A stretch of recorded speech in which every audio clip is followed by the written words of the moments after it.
ฮอดเมืองนี้ป่านให้ป้าย้อนสู่มุ่งมองไปอยู่ลองไต่หักกันไหลย้อนสู่อยู่ให้ไต่พร้อมเพรียงกัน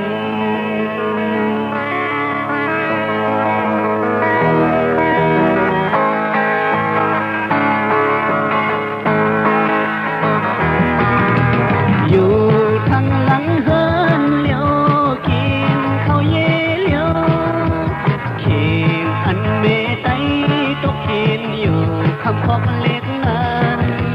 พี่น้องคิดกันเปิ้นอาลาโยพี่น้องตั้งกันเปิ้นแขนสมนายโยวันไตเฮาพร้อมกันวันไตเฮาป้อนคอวันไตเฮาหักกันวันไตเฮาเทร้อนแล้ววันไตเฮาพร้อมกันวันไตเฮาป้อนคอวันไตเฮาหักกันวันไตเฮาเทร้อนแล้ว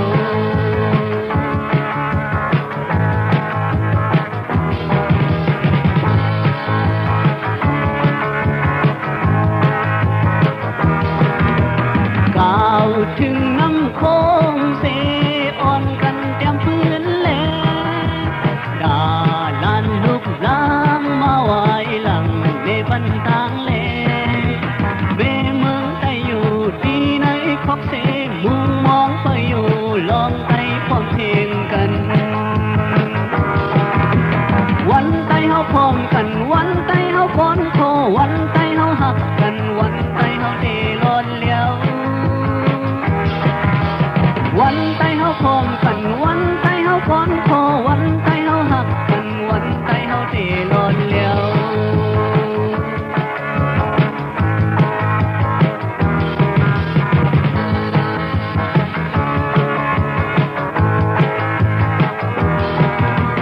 ก้าวถึงน้ำโค้งเส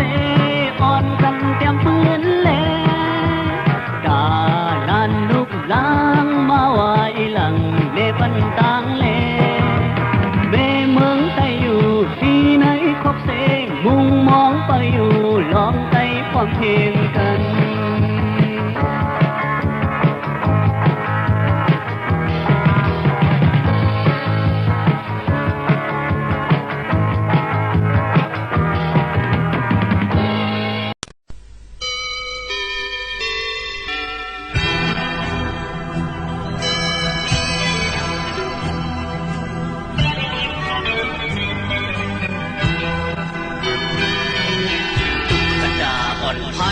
ขึ้นซ้อมใน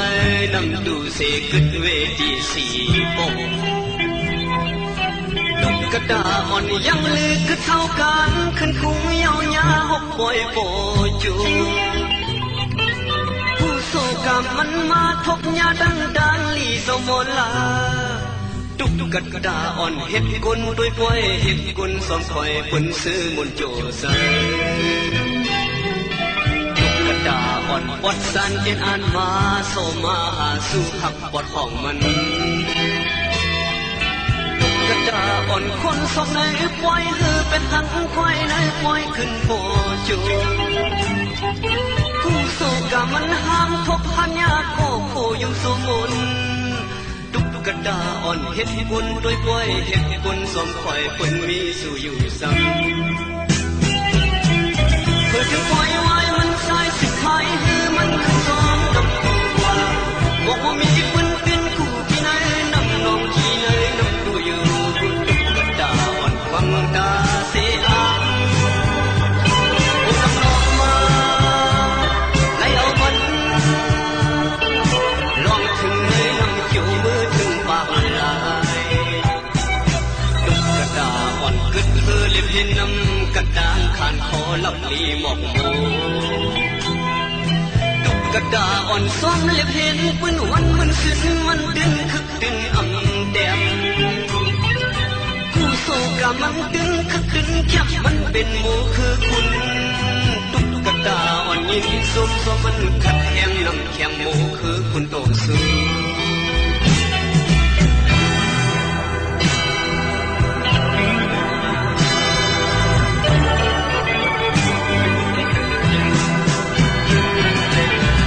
จะปล่อยไว้มันสายสิพายให้มันขึ้นซ้อมนำอยู่ว่า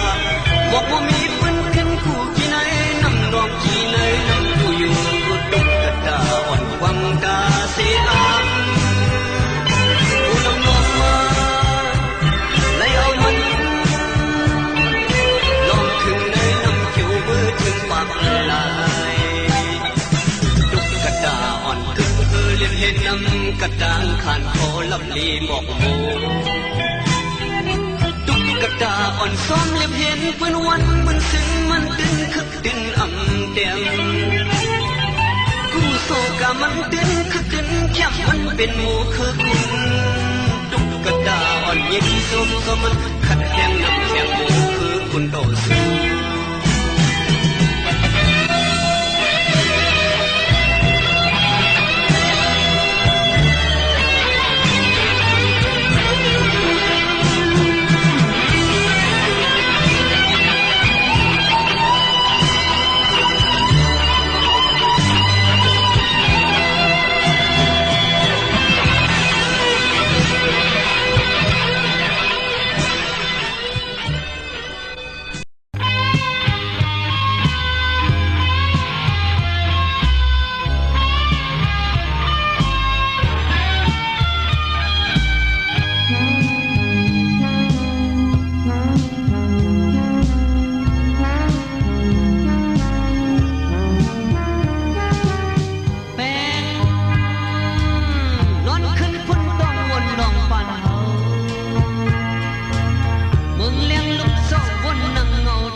Bye.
อนเช้า